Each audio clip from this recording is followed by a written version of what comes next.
Today I'm going to let you know 5 reasons why it may be worth getting an old clunker truck like this here. So let's get started. Number 1, affordability. Now this here is a 1997 Chevy 1500 and is generally more affordable than newer models. In the area I live in, new trucks similar style to this single cab model start around $27,000. That's a lot of money. This 1997 cost me $3,200 about 15 years ago. I will say though that I did do an engine swap a few years back, but the reason for that was because my mechanic at that time didn't put the timing belt on correctly.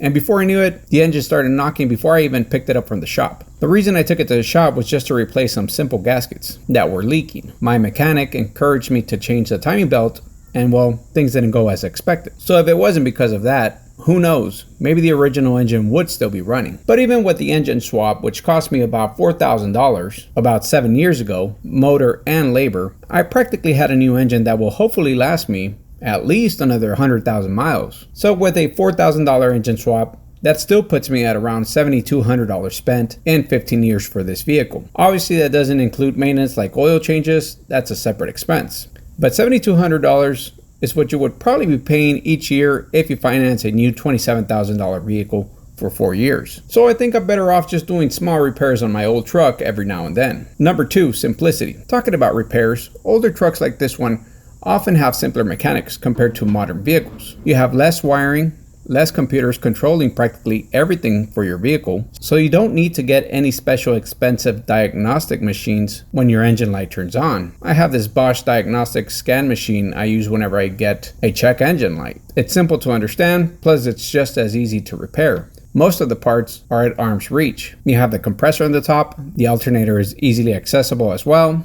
The radiator is easy to remove. You don't have that many parts on the way. You have very few obstacles on the way when you're working on this truck. Plus, the parts are affordable. So the simplicity makes them easier and cheaper to repair. So without the complex electronics and computer systems found in newer models, diagnosing and fixing issues can be easier on these older models. Number 3, durability. Many older trucks are built to last a long time. I don't own a new truck, so I can't speak too much on the durability of new trucks. But I can say though that this older model is built to last. This durability means that even with years of use, an old truck like this can still perform reliably. I see many of these models still out there on the roads and they're hauling heavy tools and materials without a problem. I also see them hauling utility trailers with construction materials. Mainly they're the V8s, but I've seen some of these V6s as well. I've hauled concrete mix, pallets of tiles, pavers, and neither the motor nor the transmission have given out on me because of that. They can truly handle tough conditions. And the durability isn't just on the powertrain.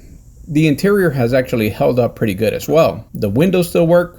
They're manual windows, so I think that helps because I've seen some electronic ones that do give out. But if you have manual windows, they'll hold up just fine. The dashboard isn't doing that bad either, a few cracks only, so it's holding up pretty good. This definitely passes the durability test. Number 4, utility.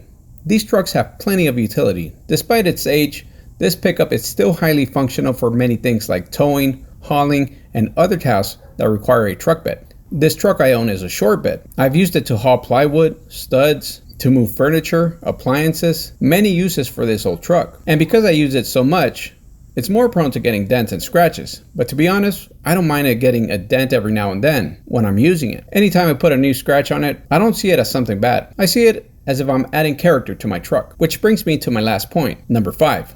Less depreciation. Finally, this truck was already cheap when I bought it. I don't think that at this point it can lose any more significant value than what it's lost already. That is, unless the engine or the transmission give out and I don't fix them. Then that's when its value can significantly drop. But as long as it's running and I keep up with the maintenance like oil changes, strut replacements, tire replacements, then it really shouldn't depreciate that much more. I've actually had people ask me if I was interested in selling my truck. I've never really bothered to ask how much they would give me, but just based on some similar models I've seen for sale, they've remained around the same price for the last few years, ranging anywhere between $3,000 and $5,000 US, depending on the vehicle's conditions, of course. But as mentioned, these types of vehicles really shouldn't depreciate that much more. You don't see that many of these on the roads anymore, but it's not necessarily because they're all junked. A lot of them are imported to southern countries. They're still working down there. So as long as you take care of these old trucks, they should last a long time. Keep up with the maintenance and you should be fine. Worst case scenario, you end up like me needing to do an engine swap. But hey, that's still cheaper than buying a $27,000 truck. It's even cheaper if you compare it to one of those high-end 4-doors. Those things are going anywhere from like $35,000 to $80,000, something astronomical like that. It's still cheaper to have a clunker like this around, especially for anything work related. But as always, let me know, what do you think about owning an old clunker like this? Do you have one? If you do, how many miles do you have on it? Do you plan on keeping it forever? Let me know in the comment section. That is all I have for y'all today. Thank you so much for your time. If you enjoyed the video, don't forget to like and subscribe to help out the channel. Thank you very much.